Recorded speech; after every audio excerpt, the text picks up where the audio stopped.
Hello' guys, good morning. কি খবৰ? খোৱা বোৱা হ'লনে? চাহ আজি ৰাতিপুৱা আহিছোঁ একদম দোকানত। বহুত বেয়া ভোক লাগিছে, সেইবাবে ভাবিলোঁ আজি প্ৰথমে চাহ, চিঙৰা, কচৰি কি পাওঁ তিহকে খাম।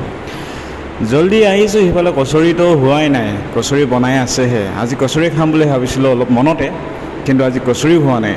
চিঙৰা হ'ল বৰ্তমান। চিঙৰা ঠাণ্ডা হৈছে, যিহেতু ঠাণ্ডা বতৰ, বৰষুণৰ বতৰ, গৰম গৰম বস্তু খাব লাগে, সেইবাবে ভাবিলোঁ অলপ সময় ৰখি দিওঁ।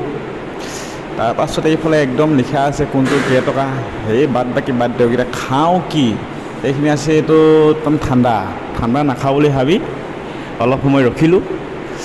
লগতে আছে এইফালে পোহা, একদম খাবলৈ বেয়া পাওঁ মই, মিঠা। ফাইনেলি ভোক লাগিলে খাই দিলোঁ চিঙৰাকে এটা। আৰু এইফালেও কচৰি হোৱাগৈ নাই, কিন্তু হ'বগৈ এতিয়া লাহেকৈ। বাকী ভিডিঅ'টো আজিলৈ ইমানতে সামৰিছোঁ।